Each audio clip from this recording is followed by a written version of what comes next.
Il va donc s'injecter 2 gouttes de vomi noir frais dans son œil droit. Une effroyable épidémie de fièvre jaune ravage la ville de Philadelphie. C'est la pire de l'histoire américaine.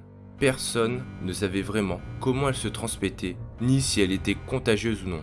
Mais une chose était sûre, elle tuait un grand nombre de personnes. Un homme du nom de Stubbins First intégra quelques années plus tard l'université de Pennsylvanie et commence à étudier la maladie.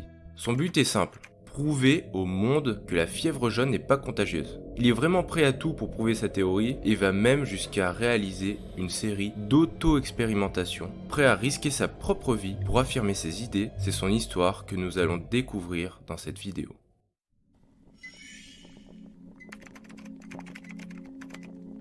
Ouais, je me suis clairement plié en 4 pour lire et comprendre sa thèse, qui est intégralement en anglais. Donc ça m'a pris énormément de temps pour faire tout ça, pour faire les dessins, parce que ouais, c'est vrai que je dessinais pas du tout avant, donc ça c'est un truc nouveau. Donc tu peux laisser ton avis en commentaire et laisser un petit like. Merci beaucoup. La fièvre jaune est due à un flavivirus, le virus de la fièvre jaune. Pour te donner un petit ordre d'idée comme ça, en 2005, on recense 206 000 personnes atteintes de fièvre jaune dans 12 pays africains et 52 000 personnes sont décédées de cette maladie. Elle peut provoquer divers symptômes. Au départ, des malaises, d'intenses maux de tête. Attends. Mais pourquoi il a un Sharingan? Des sensations extrêmes de fatigue avec une forte augmentation de la température. Si elle s'aggrave, le virus attaque les reins et autres organes, créant des hémorragies qui aboutissent à des vomissements noirs. Dans 20 à 50% des cas, la mort survient.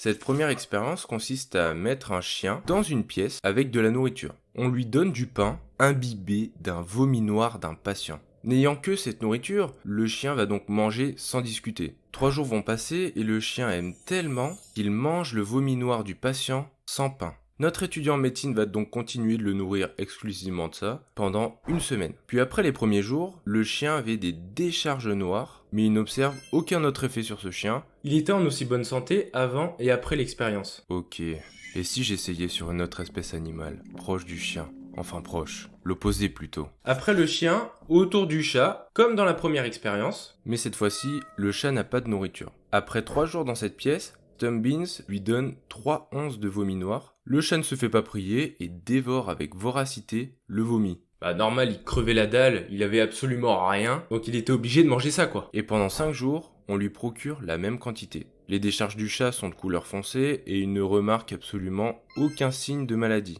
Crois pas que je fais une fixette sur le caca, hein, c'est juste lui qui l'a mentionné, c'est tout. Je n'ai rien avec le caca. Je n'aime pas le caca quoi, c'est voilà, c'est pas un truc qui...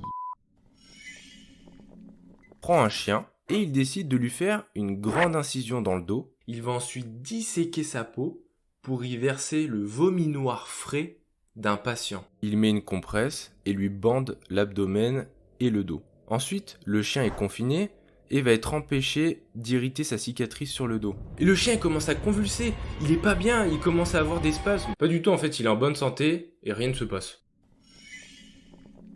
Cette fois-ci, il va prendre un chien comme avant, mais il va lui ouvrir la veine jugulaire pour lui introduire du vomi noir dedans. Les chiens des précédentes expériences n'avaient absolument rien ressenti, mais celui-là, le chien montra des signes de malaise, il vomit et déféqua violemment. Le chien s'est mis à convulser et à agoniser dans d'atroces souffrances, décriva le médecin. Il va continuer cette même expérience pour voir si ce vomi noir a vraiment un lien avec les convulsions du chien, mais au lieu d'injecter du vomi noir, il va injecter de l'eau dans la veine jugulaire du chien. Le résultat est sans appel. Le chien avait les mêmes symptômes que l'expérience antécédente. Putain, ça va pas. Il faut que j'aille plus loin. On the 4th of October 1802, I made an incision in my left arm midway between the elbow and wrist so as to draw a few drops of blood. Into the incisions, I introduced some fresh black vomit. A slight degree of inflammation ensued, which entirely subsisted in 3 days, and the wound healed up very quickly. En fait, il s'en carre le fion de l'éthique de ses expérimentations. Il va totalement partir en steak. Tu vas voir, c'est n'importe quoi. Il va commencer à faire des dingueries. Après s'être injecté du vomi noir dans son bras, 4 jours vont passer, puis il décida de faire une grande incision dans son bras droit pour y insérer 5 gouttes de vomi noir d'un patient. Ouais, au bout de 2 jours, il n'y avait aucune autre apparition d'inflammation. Rien. Il ne s'est encore rien passé, et j'ai bien cicatrisé. Mais les maladies de ce type ne prennent pas toujours la première fois que le virus est introduit. Je vais donc réessayer une vingtaine de fois sur plusieurs parties de mon corps. Le résultat reste le même. Rien ne se passe. Après cette expérience, il va partir dans des bails chelous.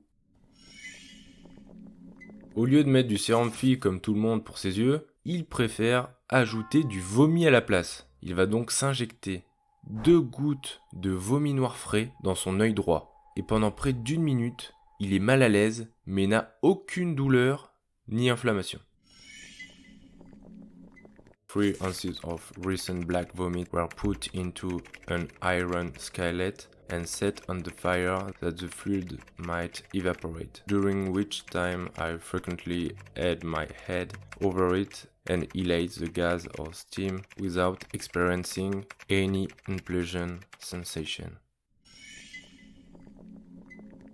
Il a commencé à chauffer une petite chambre avec une poêle à 100 degrés thermomètre Fahrenheit, donc environ 38 degrés Celsius, et il prend 6 onces de vomi noir qu'il va placer dans un plat de terre peu profond et placer au sommet du poêle. Il va donc rester près de 2 heures dans la petite pièce, inhalant le vomi noir. Sturm Beans a tout de suite ressenti de très fortes douleurs à la tête, des nausées et transpirait beaucoup. Vers la fin de cette expérience, il se décrit comme faible, avec une grande oppression à la poitrine, mais tous ces symptômes ont disparu une fois qu'il a pris l'air frais. L'étouffement de chaleur de la pièce a fait qu'il a eu ces symptômes, et c'était pas dû au vomi noir en particulier. Il va décider de prendre du vomi noir directement d'un patient sans attendre, et en le diluant avec de l'eau, il se précipite avaler sa mixture.